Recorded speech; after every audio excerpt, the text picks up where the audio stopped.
jirtu kabajamtoota hordoftoota kiyya baga jiraatan kun daraaraadha deebi'ee dhufeetiin jira. Arraan tana amaloota dubartii cimtuu 16 irraa dubbanna. 16 keessaa arraaf hanga tokko dubbanne itti fufnee rabbi jee. Tokkoffaa dubartii cimtuun tokkoffaa amallee yookaan mallattoon dubartii cimtuu tokkoffaan bilisa waan feetu tabeetu jechuudha. Bilisa tan taatee fi waan feetus tan beetu jechuudha. Akkana jechuun gammachuun waan isii quubsaatii, gaddi ammoo mataa gadiin dha'u, gammachuunis mataa waliin qabu jechuudha. So saniifuu gammachuun alatti gaddaan yoo itti dhufte sirraan qeebaltu jechuudha. Gaddaan dhuftee mataa keessa gad dha'u waan wanni kana ulfaataadha. Lammaffaa keessoon isii nagaya qaba. As keessatti nama keessoon isii nagaya qabu jechuudha. Akkasuma miirasii blackmail akka namni godhu yookaan akkana qaamni biraa dhufee miirasii gurraachomsee balleessu hin hayyamtu. Si galtee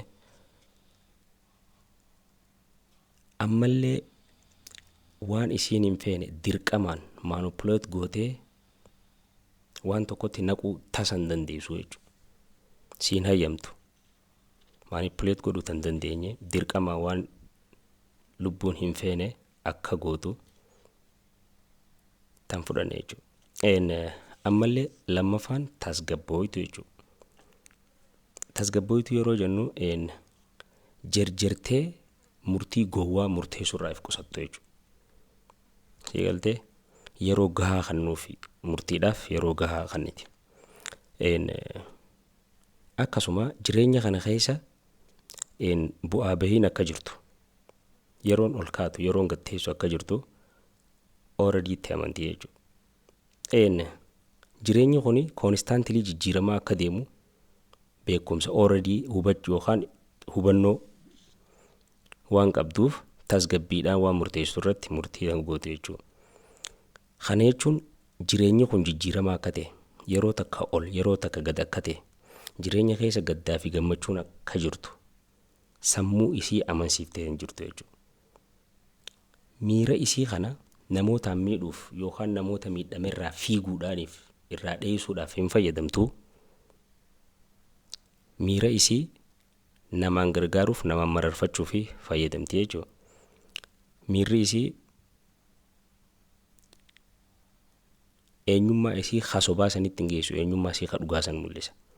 Sadaffaan yeroo hunda fuutee miidhama keessa hin geessu. Naannoo miidhame jaamu akkana ta'e, akkas ta'e, akkas na godhan, akkana na godhan ka jiru yaada akkasii san keessa fuutee ifin keessa jechuudha. Miidhama keessa ta'e ifin keenya jechuudha. Maal jechuu akkana jechuun yeroo hunda waa complain waa komachaa ooluun baay'istu ammallee miskiina yookaan gaarii fakkaachuuf hin fakkeeffattu. Si galee waan tokko nama gammachiisuuf godhuun barbaachisaa akka hin ta'in amanti. So waan godhu deemtu abaluun gammachiisaaf tasan gootu. Si galte yoo si galee jechuudha. Just laayifii mataa sii jiraatte jechuudha. Ta namaaf irratti achi dhiiftee tasuma jaalala namarraan eegdu because ifiif jaalatti waan taateef. Namarraa jaalachuu malee jaalalan eegdu. Kabajaa malee kabajamuun eegdu. Because ifiif kabajji ifiif jaalatti waan ta'eef. Afraffaa bira gisee dheenee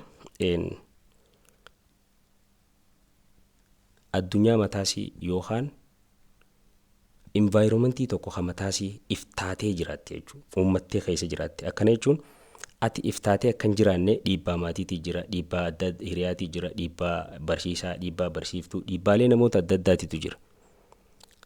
Fakkeenyaaf jaalala daangaa dabre warri si jaalachuurraa kan ka'e wantoota silaasa keessa jiru kan raawwachuun qabdu akka raawwanne godhamuu dandeessa. Akkasuma dhiibbaanis jiraachuu mala.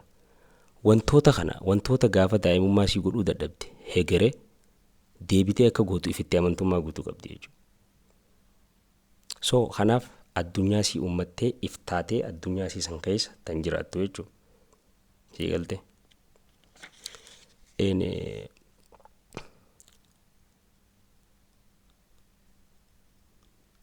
Tashanaffaa immoo ishee